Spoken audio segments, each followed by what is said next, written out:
Hello dear बच्चों, welcome back to my YouTube channel Maths Plaza. तो बच्चों, आज मैं इस वीडियो में Bihar board class 9th Hindi chapter 4 जिसका नाम है लाल पान की बेगम, लाल पान की बेगम और इसके लेखक है फणीश्वर नाथ रेणु।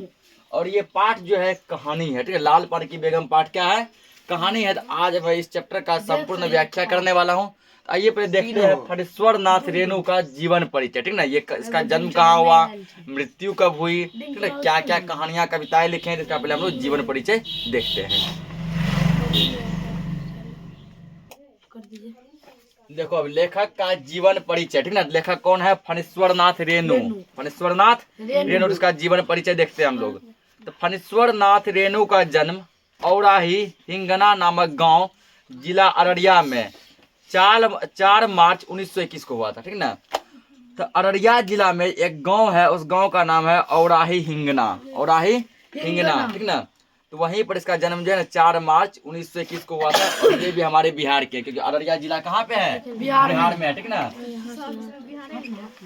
जैसे हम लोगों का जन्म देखो बिहार राज्य के पूर्णिया जिले के धमधाम हुआ है, ऐसे इसका जन्म बिहार राज्य के अररिया जिले के औराही हिंगना नाम के गांव में हुआ था। क्या लिखेंगे? फणीश्वर नाथ रेणु का जन्म रिपोर्ट यहाँ लिखना पड़ेगा। फणीश्वर नाथ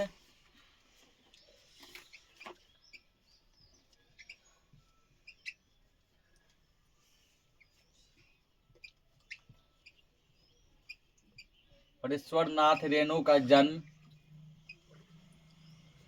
औराही हिंगना नामक, ये गांव का नाम है, ध्यान रखना, ठीक ना। ऑब्जेक्टिव क्वेश्चन में पूछा जा सकता है।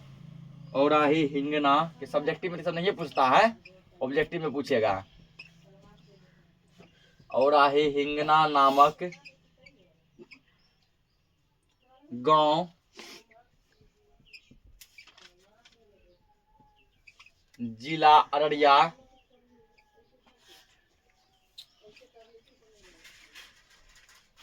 अररिया और अररिया जो किस राज्य में है? अपना बिहार में, ठीक ना। अब पूर्णिया के बगले में है।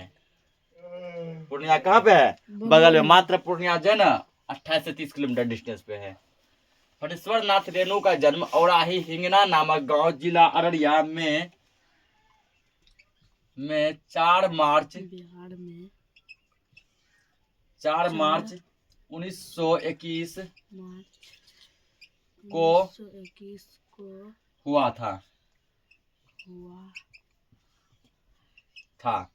ये पहला पॉइंट हो गया इसका जन्म, ठीक है ना। उनकी प्रारंभिक शिक्षा गढ़बरेली, सिमरबनी, अररिया, फॉरबिसगंज में तथा माध्यमिक शिक्षा विराटनगर, नेपाल के विराटनगर आदर्श उच्च विद्यालय में हुई, ठीक ना। प्रारंभिक शिक्षा का मतलब होता है 1 से 5 तक का शिक्षा। 1 से 5 तक, या बोलो 1 से 8 तक का शिक्षा, ठीक ना। 1 से 8 तक का ये पढ़ाई कहाँ से की? गढ़बरेली नाम के गाँव में, सिमरबनी में, अररिया में, फॉरबिसगंज में, इस सब जगह में जाके की है, ठीक ना। अब माध्यमिक शिक्षा का मतलब है मैट्रिक, ठीक ना। ये मैट्रिक कहाँ से किए थे? विराटनगर से। विराटनगर कहाँ है? नेपाल में है। विराटनगर कहाँ है? नेपाल में, ठीक ना।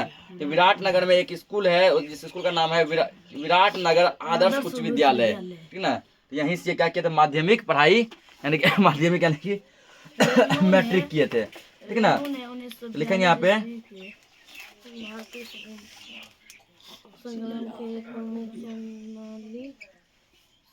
इनकी माध्यमिक शिक्षा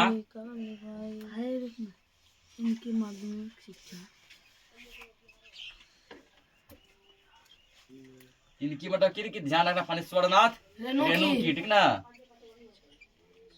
इनकी माध्यमिक शिक्षा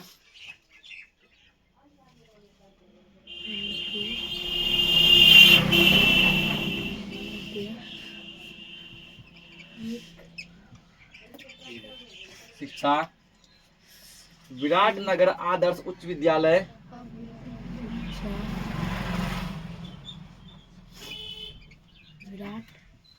नेपाल के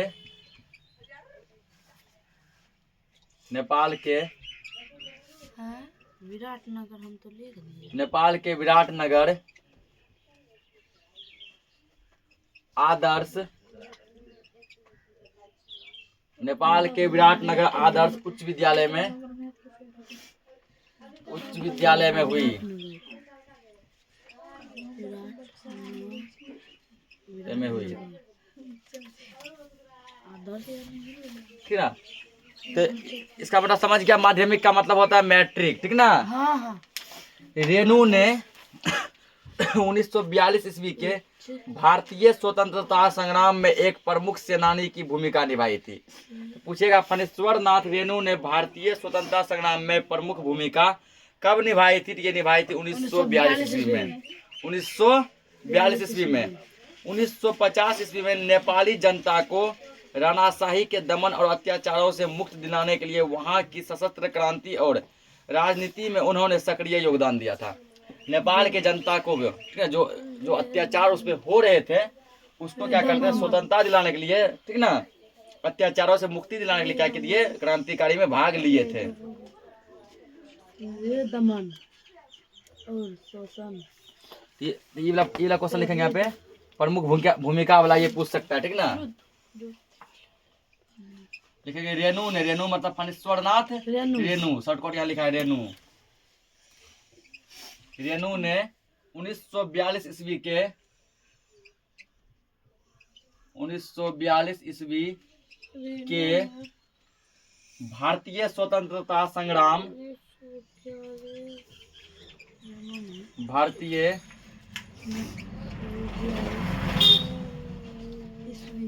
स्वतंत्रता संग्राम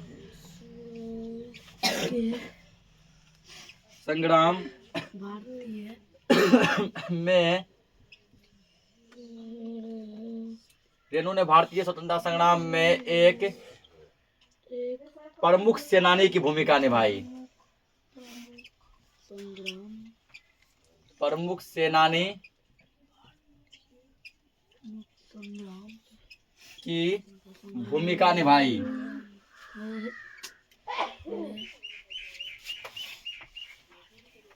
भूमिका निभाई पूछ सकता है कि भारतीय स्वतंत्रता संग्राम में रेणु ने प्रमुख भूमिका कब निभाई थी?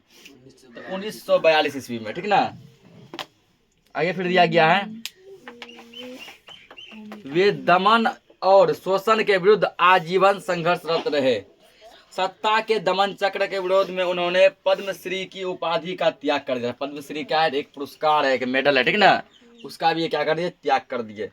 11 अप्रैल 1977 ईस्वी को उनका देहावसान हो गया। देहावसान का मतलब है देहांत। देहावसान मतलब देहांत, ठीक ना। 1977। अभी देखो ये कितना है, अब देखो ये कितना साल है, 21 में आए और 77 में चले गए, ठीक ना। तो कितना साल ये जीवित रहे? कितना साल जीवित? मात्र 56 साल। कितना साल जीवित रहे? मात्र 56 साल, यानी जितना एज का भी सलमान खान है, ठीक ना। मतलब 56 साल में सलमान खान शादी नहीं किया है। और इसका हो गया जय हिंद जय भारत, ठीक ना। तो लिखो इसका 11 अप्रैल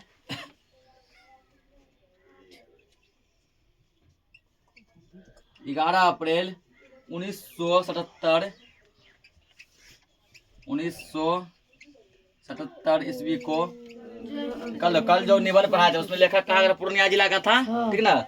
इसमें पूर्णिया के जस्ट बगल में कौन जिला? अररिया जिला है, वहां का है ये। 11 अप्रैल 1977 ईस्वी को फणीश्वर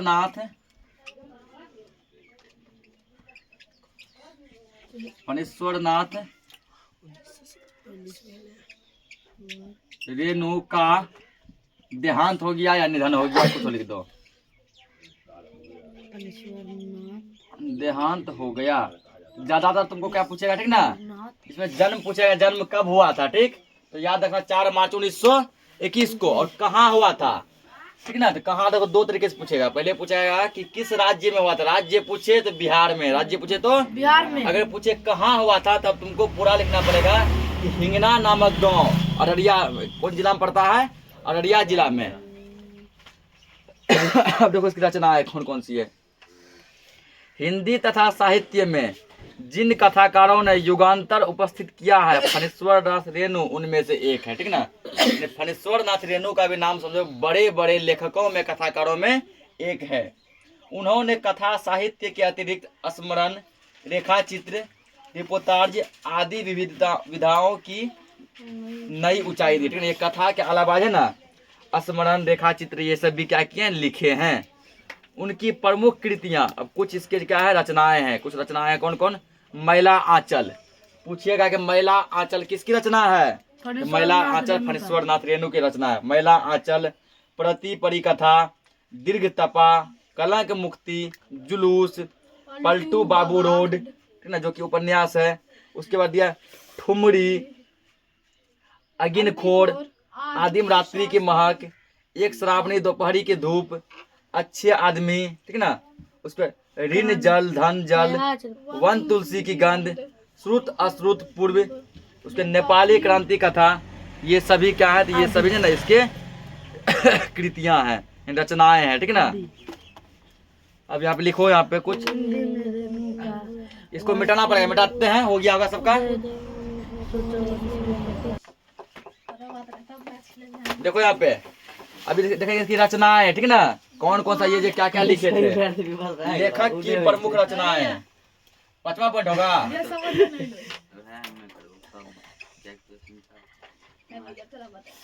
फणीश्वर नाथ, हमर धरवाड़ी अरे हल्ला मत करो। फणीश्वर नाथ रेणु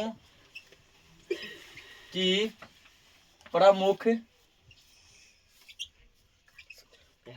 रचनाएं। पूजा के अरे हल्ला मत कीजिए।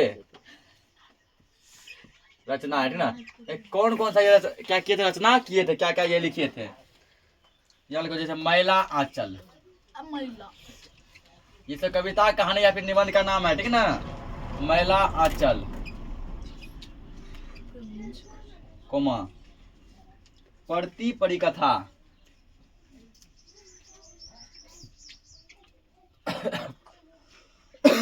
प्रति परिकथा,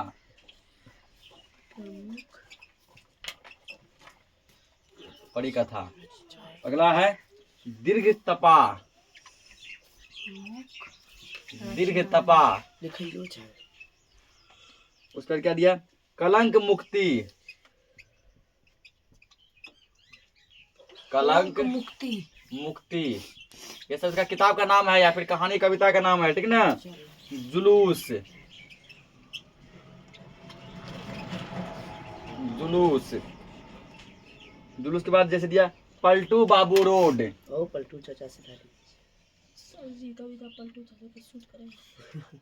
पलटू पढ़ते बाबू कथा रोड, ना? बहुत जुआल लेकिन पलटू इसका ब्रैकेट में तो पलटू बाबू रोड में मंडल न छे की कर के हरी कथा, दीर्घ तपा, 19 वोट उसल कई जाय छा। पलटू बाबू रोड। देखो इसका ब्रैकेट में तो उपन्यास, ठीक ना, पूछा जा सकता है कि सुनो यहाँ पे कि फणीश्वर नाथ रेणु की पलटू बाबू रोड पाठ की कौन सी विद्या है? उपन्यास है। ठीक ना, पलटू बाबू रोड क्या है?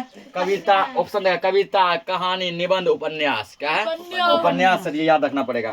उपन्यास, पलटू, उपन्यास, कलंक, जीते पहला कितना में आ गया सर जीतला भोर जला पे बीच गेल इसको क्या किया? अग्निखोर, अग्निखोर लिखना था।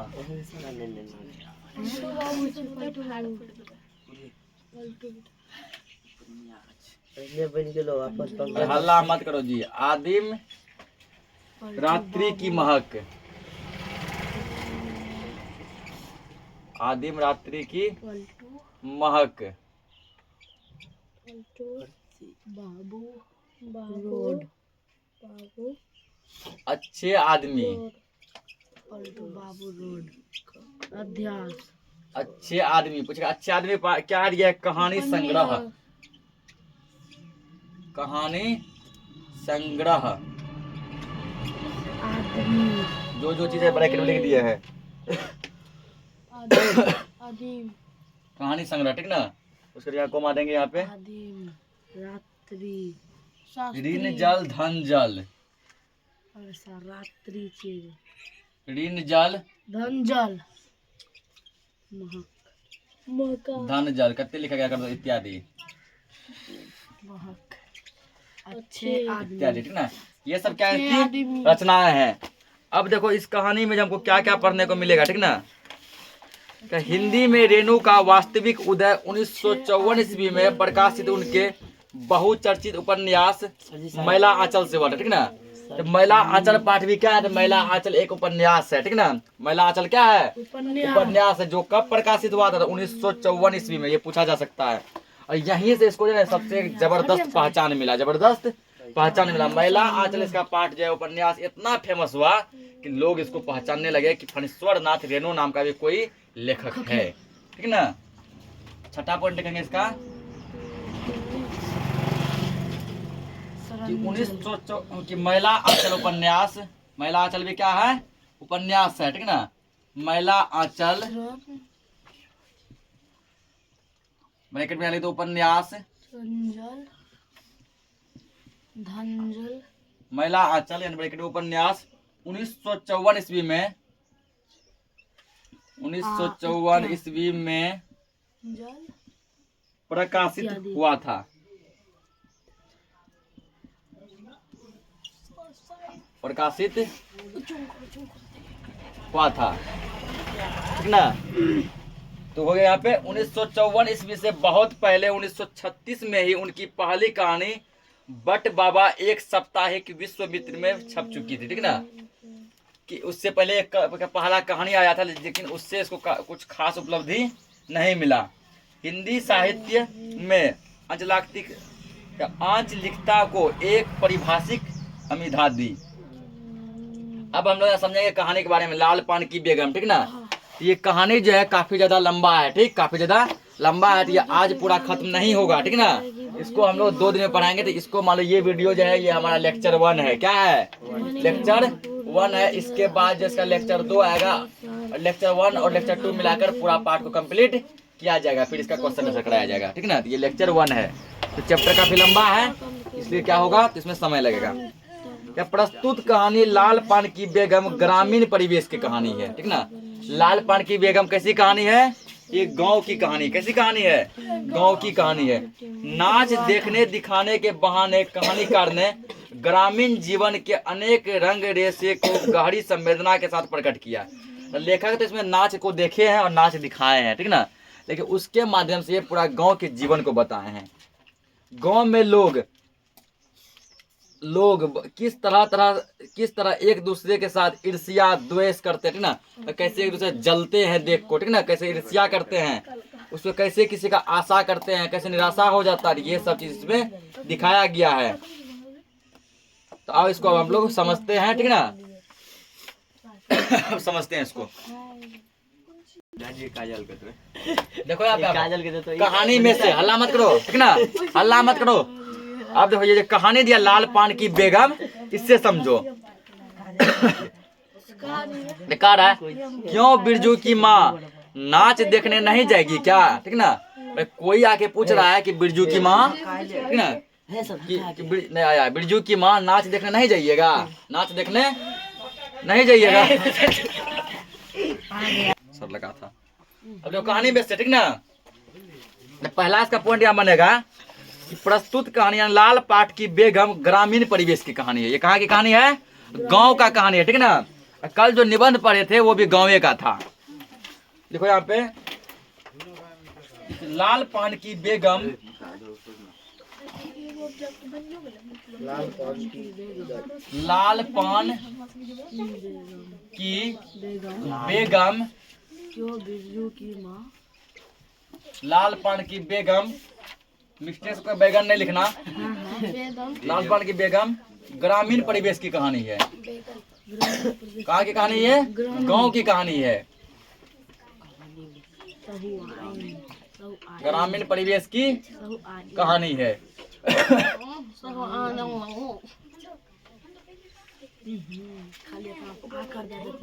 हल्ला मत करो। अब देखो यहाँ से, अरे क्यों बिरजू की माँ नाच देखने नहीं जाएगी क्या, ठीक ना।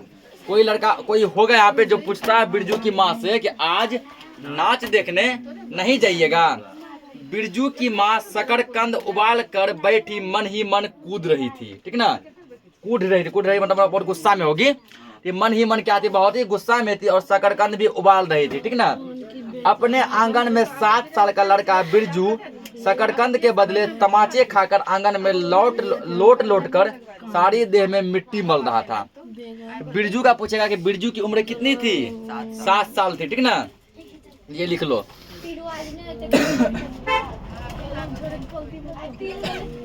ये ऑब्जेक्टिव में पूछ सकता है बिरजू की उम्र कितनी थी? 7 साल, ठीक ना? लेकिन यहाँ बिरजू 7 साल का लड़का था। 7 साल का लड़का था।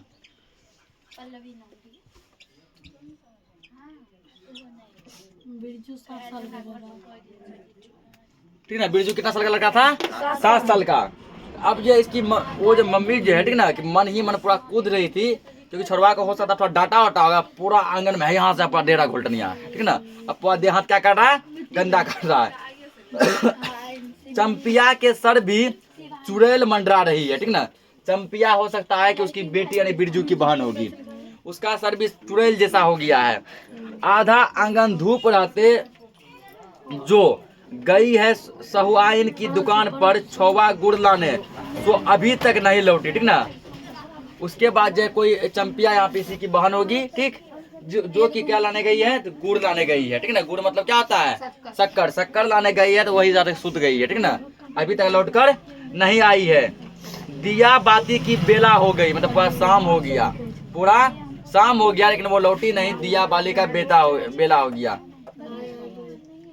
आज लौट के जरा, ठीक ना? कहता आए आज लौट कर जरा, फिर बताते हैं। बिरजू की माँ बागर पर मन का गुस्सा उतारने का बहाना ढूंढ कर निकल चुकी थी, ठीक ना? गुस्सा कहाँ उतारे उसको बहाना मिल गया था और वो निकल चुकी थी। बिरजू की पिछवाड़े की मिर्च की फूली गाछ बागर के सिवा और किसके कलेवा किया होगा, ठीक ना? कि पिछवाड़े क्या था इसका? ये पिछवाड़े मतलब बाड़ी में क्या लगा था? मिर्च लगा हुआ था।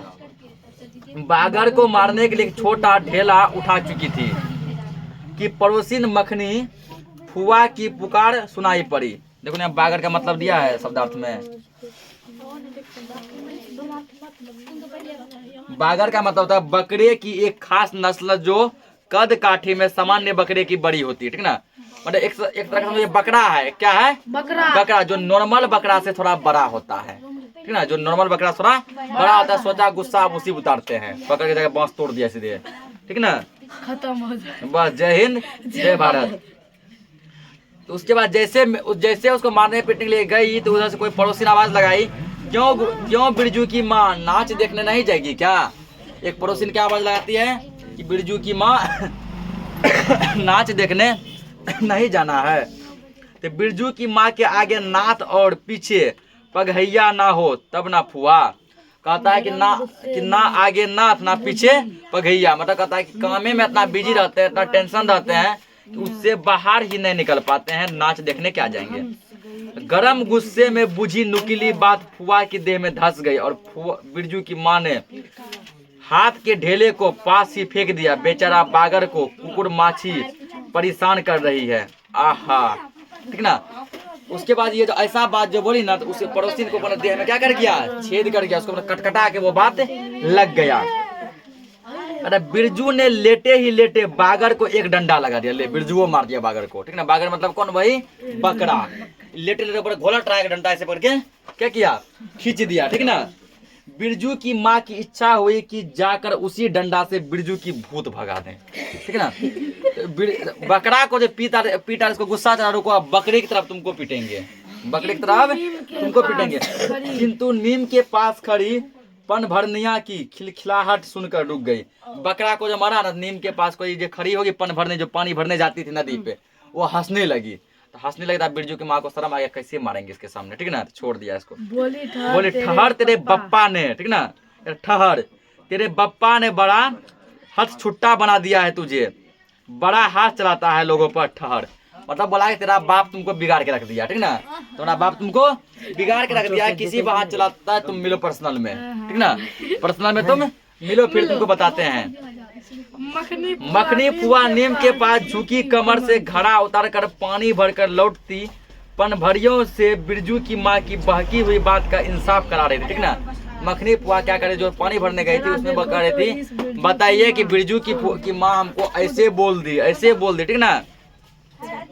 4 मन पाट झूठ का पैसा क्या हुआ है, धरती पर पाँव ही नहीं पड़ते क्या। 4 मन जो झूठ जो हुआ तो उसको बेचा, उसका पैसा कहाँ गया, ठीक ना। हाँ, इस बार बिरजू के बप्पा ने कहा बैलगाड़ी पर बैठा कर बलरामपुर का नाच दिखा लाऊंगा, ठीक ना। बिरजू के पापा बोले थे कि हम झूठ बेचे हैं, मोटा पैसा कमाए हैं, सभी को बैलगाड़ी पे बैठा के क्या करेंगे, गांव का नाच दिखा देंगे। बैल अब अपने घर है तो 1000 गाड़ियां मांगनी मिल जाएगी, ठीक ना। पता कि बैल यदि घर में है तो गाड़ी तुमको कहीं भी मिल जाएगा। तो मैंने अभी टोक दिया, नाच देखने वाली सभी तो ऑन पौन कर तैयार हो रही है, रसोई पानी कर रही है। हम पूछे कि कौन कौन नाच देखने जाएगा, सब पूरा क्या तैयार है, रेडी है। हल्ला मत करो, मेरे मुंह आग लगे क्यों मैं टोकने गई, ठीक ना।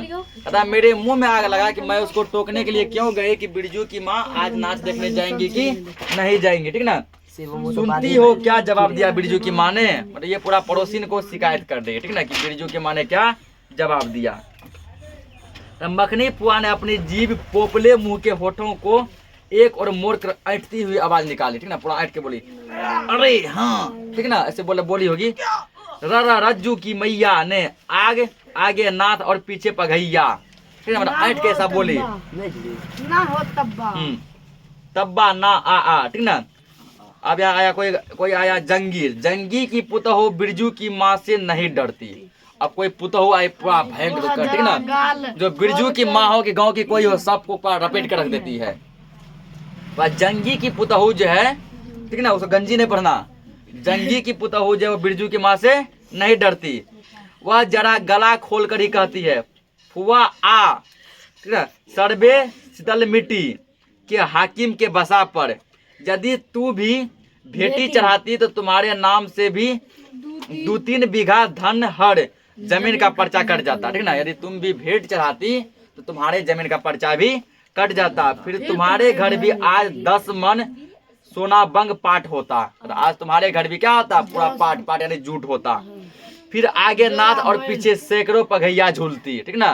अतः फिर आगे नाथ और पीछे सैकड़ों, मतलब कि 100 से भी अधिक पघैया झूलते रहते। बिरजू की माँ के आंगन में जंगी की पुतों की गला खोल बोली, गुलेल की गोलियां की तरह दंदनाती हुई आई, ठीक ना। जंगी की पुतों पर तिलमिलाती हुई आई उधर से। बिरजू की माँ ने एक तीखा जवाब खोल कर निकाला, लेकिन मन मसोस कर रह गई। गोबर की ढेरी में कौन ढेला फेंके, ठीक ना। इसने कहता है कि कीचड़ में ढेला फेंकेगा, कीचड़ तुमको पड़ेगा ही पड़ेगा। कीचड़ कहने का मतलब जो आदमी खराब है, यदि तुम उसको क्या करेगा, जुबान लगाएगा, ठीक ना, तो तुमको क्या होगा, मतलब लोग तुमको अच्छा नहीं कहेगा, बल्कि तुम भी उससे जो है ना बुरा चीज सीखेगा। वही बोला, ये तो गोबर है, कौन, जंगी की पुतहु, इस पे ढेला फेंकेंगे हम ही को पड़ेगा। आवाज दी। जीभ के झाल को गले में उतार कर बिरजू की माँ ने अपनी बेटी चंपिया को आवाज दी। चंपिया बिरजू की बहन है। अरे चंपिया, आज लौटे तो तेरी मुड़ी मरोड़ कर चूल्हे में झोंकती हूँ। गांव का कहानी है, भाषा भी गांव जैसा, ठीक ना। बोला आज तुम लौटो, खाली तुम दुकान गई है ना, आओ आज तुम आज है ना मुड़ी मचोड़ कर चूल्हा में झोंक देंगे। गांव बोलता है ना इसे, दिन बेचाल हो जाती है, दिन भर टल्ली मारने जाती है। गांव में तो अब ठेठर वेस्कोप का गीत गाने वाली पतुरिया पुतहु सब आने लगी है। कहीं बैठ के बाजे ना मुरलिया सीख रही होगी, ठीक ना, कहीं बैठ के बाजा बजाना और मुरली बजाना सीख रही होगी, ठीक ना। हर जाई बोलता ना गांव में, हर जाई। अरे चंपिया, जंगी की पुतहु ने बिरजू की माँ की बोली का स्वाद लेकर कमर पर घड़े को संभाला और मटक कर बोली, चल दीदिया चल, ठीक ना। आराम से कमर को बंधा से मटका यहाँ लिया, बस चलो यहाँ से, ठीक। इस मोहल्ले में लाल पान की बेगम बस्ती है, नहीं जानती दोपहर दिन चौपहर रात बिजली की बत्ती भक भक कर जलती है, ठीक ना। भक भक बिजली बत्ती की बात सुनकर ना जाने क्यों सभी खिलखिलाकर हंस पड़ी। जैसे भक भक बिजली का बात आया, सभी क्या हो रहे, खिलखिलाकर हंसने लगे, ठीक ना, खिलखिलाकर हंसने लगे। उसके बाद दिया है फुआ की टूटी हुई दंत पंक्तियों के बीच से एक मीठी गाली निकली, शैतान की नानी। फुआ का दांत जो टूटा हुआ था बीच में खिड़की बनल था, ठीक ना, सही है, आवाज निकाल दिया, शैतान की नानी। बिरजू की माँ की आंखों पर मानो किसी ने तेज टॉर्च की रोशनी डालकर चौंधिया दिया, भक भक बिजली की बत्ती, ठीक ना। वो शैतान की नानी सुनी, ऐसे मानो कोई उसका आंख पे टॉर्च जला चौंधिया दिया, इतना गुस्सा चढ़ा होगा। किसको? बिरजू की माँ को। 3 साल पहले सर्वे कैंप के बाद गांव की जलन डाही औरतों ने एक कहानी गढ़ के फैलाई थी कि चंपिया की माँ के आंगन में रात भर बिजली बत्ती भुकभुकाती थी, ठीक ना। तो कोई गांव की जलनताही औरत थी जो कि बिरजू की माँ से जलती थी। वो एक अफवाह फैलाई थी कि ना कि बिरजू की माँ है, चंपिया की माँ के आंगन में भर राज भक भक बुत्ती बिजली भुक भुक करते रहता है। चंपिया की माँ के ना चंपिया की माँ के आंगन में नाल वाले जूते की छाप घोड़े की टाप की तरह जलो जलो जलो और जलो, ठीक ना। ये कहता है जलो, ठीक है, जलो, कोई दिक्कत नहीं। चंपिया की माँ के आंगन में चांदी जैसी पाट सूखते देखकर जलने वाली सभी औरतें खलिहान पर सोनाली धान के बोझों को देखकर बैगन का धुरता हो जाएगी, ठीक ना। और जब ये लोग देखेगी कि हमारे यहाँ से धान सूख रहे हैं, धान का पूरा जो है ना ढेर लगा हुआ है, जलने वाले बैगन का भरता बन जाएंगे। मिट्टी के बर्तन से टपकते हुए छोवा गुड़ की उंगलियों से चाटती हुई चंपिया आई, ठीक ना। पूरा शक्कर चाटती हुई चंपिया आई और माँ से तमाचा खाकर, ठीक ना, चीख पड़ी। पूरा मजे से मुंह को मिठा मिठा करके आ रही थी, मारा पकड़ के, ठीक ना, पकड़ के मुंह का मीठापन खत्म हो गया। तो मुझे क्यों मारती है, ए, ठीक ना। सवाइन जल्दी से सौदा नहीं देती है, कहता कि दुकान गए जल्दी सौदे नहीं देता, मेरा क्या गलती है, हमको काहे मारते हैं। सवाइन जल्दी सौदा नहीं देती है नानी। एक सवाइन की ही दुकान पर मोती झड़ते हैं जो जड़ गाड़ कर बैठी हुई थी। और एक ही दुकान है, हजारों दुकान है, दूसरा दुकान जाओ, ये को जल्दी नहीं दिया, दूसरा जल्दी देगा। बोल गले का लात देकर कल्ला तोड़ दूंगी, ठीक है, मतलब गला पे लात देगा, गला तोड़ देंगे पकड़ के, ठीक है ना। फिर कभी बाजे ना मुरलिया गाते सुना, चल सीखने जाती है ट्यूशन की छोकरियों से, ठीक ना। बिरजू की माँ ने एक पेज और खींच देते हैं, ठीक। बिरजू की माँ ने बिरजू की माँ ने चुप होकर अपनी आवाज अंदाजी की उसकी बात जंगी के झोपड़े तक साफ साफ पहुंच गई थी, जंगी की झोपड़ी तक साफ साफ पहुंच गई। बिरजू बीती हुई बातों को भूलकर उठ खड़ा हुआ था और धूल झाड़ते हुए बर्तन से टपकते गुड़ को ललचाई निगाह से देखने लगा था। बिरजू पर लेट रहा था, ठीक ना, मारतर खा के खड़ा हुआ, ध्यान झड़ा, बर्तन में शक्कर ललचाया, इसके बाद देख रहा है, ठीक ना। थोड़ा हम भी चाट लेते, दीदी के साथ वह भी दुकान जाता तो दीदी उसे भी गुड़ चटाती, ठीक ना। सोचा ओ काश हम भी दुकान जाते ना, थोड़ा गुड़ हम भी चाट लेते, थोड़ा शक्कर हम भी चाट लेते, ठीक ना। वह शकरकंद के लोभ में रहा और मांगने पर माँ ने शकरकंद के बदले थप्पड़ दे दिया। वो सोचा क्या वो सोचा शकरकंद खा लेंगे, शकरकंद के कारण बेचारा रोया, पूरा देहात को गंदा गया, शकरकंदों नहीं मिला, लेकिन थप्पड़ जरूर मिल गया। वही सोच रहा कि गलती हो गया हमसे, यदि दीदी के संग जाते तो गुड़ जरूर खाते, वहाँ आकर फिर थप्पड़ तो खाना ही था ना, कम से कम गुड़ खा के थप्पड़ खाते। यहाँ न शकरकंदे खाए न गुड़े खाए तो क्या खाए, थप्पड़ खाए। ए मैया एक उंगली गुड़ दे दे, ना, बोला मात्र एक उंगली गुड़ दे दे। बिरजू ने तलहती हाथों दे दिया, मैया ने एक रत्ती भर ऐसे दिया, ए माँ ये थोड़ा सा गुड़ दे दे, लेकिन वो एक तिनका भी नहीं दिया। एक रत्ती क्यों उठा के बर्तन को फेंक आती हूँ पिछवाड़े में जाके चाटना। बोला एक रत्ती गुड़ ले क्या करेगा, पूरा गुड़ का शक्कर का बर्तन फेंकते पिछवाड़े में, चाटते रहना वहां जाके, ठीक ना। नहीं बनेगी मीठी रोटी, बोला अब कोई मीठी रोटी नहीं बनेगी, और शक्कर भर के रोटी बनाता। बिरजू की माँ ने उबले शकरकंद का सूप रोटी हुई चंपिया के सामने रखते हुए कहा, बैठ के छिलके उतार, नहीं तो अभी का मतलब समझ जाओ, ठीक ना, ठीक ना। शकरकंद उबला उतारा, बोला जल्दी छिलका उतारा नहीं तो तुम्हारा खरीदना है, बस हो जाएगा। बाबा नाम की बेला 10 साल की चंपिया इससे बड़ी थी, ठीक है। लेकिन तो चंपिया की उम्र कितनी थी पूछ सकता है, यहाँ से उम्र आया है ना, तो चंपिया की उम्र 10 साल थी, कितनी थी, 10 साल। 3 नंबर आएगा सर जी, 2 बिंदु का दिए, अच्छा 11 है। चंपिया की उम्र इसे ऑब्जेक्टिव में पूछेगा, ठीक ना, कि चंपिया कितने वर्ष की थी, 10 साल की। चंपिया की उम्र 10 वर्ष थी। है मजेदार कहानी रे। आगे और मजा आ गया इसमें, कहानी कोई भी हो उसमें मजा ही आता है। सबसे मजा है पहला भगजोनी रे, ठीक ना। तो बोला जल्दी से छिलका उतारो नहीं तुम्हारा खैर अभी नहीं है। 10 साल की चंपिया जानती है शकरकंद छीलते समय कम से कम 12 बार माँ उसे बाल पकड़कर झकझोरती, छोटी छोटी खोट निकाल कर गालियां देती। उसको सब पता है यदि नहीं छिले ना तो मेरा खैर नहीं है 10 साल का 12 बार मेरा बाल खिंचाएगा, ठीक ना। और जो है मजेदार सब गाली सुनने को मिलेगा, मन पूरा आनंद मग्न हो जाएगा। चंपिया माँ के गुस्से को जानती है, इसको पता है माँ कैसा गुस्सा करती है। बिरजू ने इस मौके पर थोड़ी सी खुशामद करके मैया मैं भी बैठकर शकरकंद छीलूं, थोड़ा इंप्रेशन जमा रहा था, ठीक ना। तो अपना इज्जत बना रहा था कि मैं भी शकरकंद छीलूं। बोला नहीं। माँ ने झिड़की दी, मतलब जोर से बोली, एक शकरकंद छिलेगा और 3 पेट में, ठीक ना। लॉन्ग स्पॉट तुमको बढ़िया चिंते है, एगो छिलेगा 3 को दाब लेगा, ठीक ना। जैसे देखो ये भोज सब में, ठीक ना, जो कितना रसगुल्ला बढ़ता है कितना फायदा, 2 गो दिया 3 को दबा, फिर 2 गो नहीं दिया 1 गो इधर दिया, ऐसे देता है ना।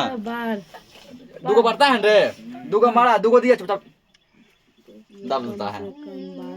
उसके बाद अंदर दांत भी ऐसे नहीं करता, अंदर जय हिंद जय भारत, ठीक ना। वही यहाँ होला पुड़िया के बनना उसी को खाना पुड़िया है खा लो खाओ बस। वही यहाँ पर बोला तुम 1 गो छिलेगा 3 को दाबेगा। जाके सिद्धू की बहू से कहो 1 घंटे के लिए कढ़ाई मांग कर ले गई तो फिर लौटाने का नाम ही नहीं। बस सिद्धू की बहू के जाके बोलो कि आप 1 घंटे के लिए कढ़ाई लेके गए थे, ठीक ना, लोहिया लेके गए थे और अभी तक नहीं आया है।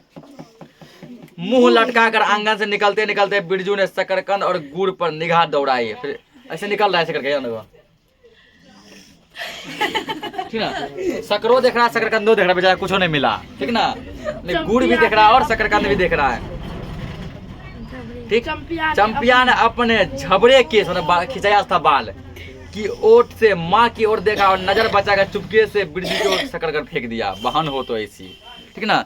पूरा बाल से भूतनी तरह चुड़ेलता था, माँ को देखने नहीं रहा है तो देखो मार दिया, ठीक ना। और वो लोका बस चल दिया। तो बहन हो तो ऐसी, ठीक ना। कितना बढ़िया मतलब कि भाईचारा निभाई है। बोला लो भाई तुम भी खुश रहो, सब दिन तो मारे खाया है, आज वो शकरकंद खा लो, ठीक ना। बिरजू भागा, सूरज भगवान डूब ठीक ना। चुपके बिरजू को फेंक दिया, बिरजू भागा, शकरकंद लिया भागा। सूरज भगवान डूब गए, दिया बत्ती की बेला हो गई, अभी तक गाड़ी नहीं आई। चंपिया बीच में ही बोल उठी, कोयली टोरे में किसी ने गाड़ी नहीं दी मैया, ठीक ना। अरे कोयली टोला में कोयली टोरा है, ठीक ना, टोला का नाम है, कोई गाड़ी नहीं दिया। पप्पा बोले माँ से कहना, ठीक ना, सब ठीक ठाक करके तैयार रहे। पप्पा बोले थे कि मम्मी से बोलना सब रेडी रहेगा, सबको ले जाएंगे नाच दिखाने। मलदहिया टोली के मियाँ जान की गाड़ी लाने जा रहा हूँ। सुनते ही बिरजू का माँ का चेहरा उतर गया, पूरा खुशी मिट्टी मिल गया। लगा छाते की कमानी उतर गई घोड़े से अचानक, ठीक ना। अब अपने गांव के लोगों के आंख में पानी नहीं, मलदहिया टोली की मियाँ जान की गाड़ी का क्या भरोसा, ना 3 में ना 13 में। बोला कोई उसका भरोसा नहीं है, कोई उसका भरोसा नहीं है। क्या होगा शकरकंद छील कर रख दे उठाकर, या मर्द नाच दिखाएगा, ठीक ना। सोची थी कि नाच देखने जाएंगे, शकरकंद वहाँ ले जाएंगे, वहीं खाएंगे, बैलगाड़ी पर चढ़ाकर नाच दिखाएगा। क्या ये मर्द नाच दिखाएगा, ले जाएगा, बैलगाड़ी पर चढ़ा के नाच दिखाने ले जाएगा। लोग वहाँ स्कॉर्पियो पे ले जाता है, ठीक ना, फॉर्च्यूनर पे ले जाता है। बताओ ये ले जाएगा किस पे बैठाकर, बैलगाड़ी बैठाकर। चढ़ चुकी बैलगाड़ी पर, देख चुकी जी भर नाच, पैदल जाने वाली सब पहुंचकर पुरानी हो चुकी है। बोले जब पैदल लोग पहुंच जाएगा, ठीक ना। बिरजू छोटी कढ़ाई सिर पर ओढ़ा कर वापस आया, उसी के मांगने गया था। देख दीदिया मिलिट्री टोपी। बोला देखो मिलिट्री मतलब कि किसका टोपी, फौजी का टोपी।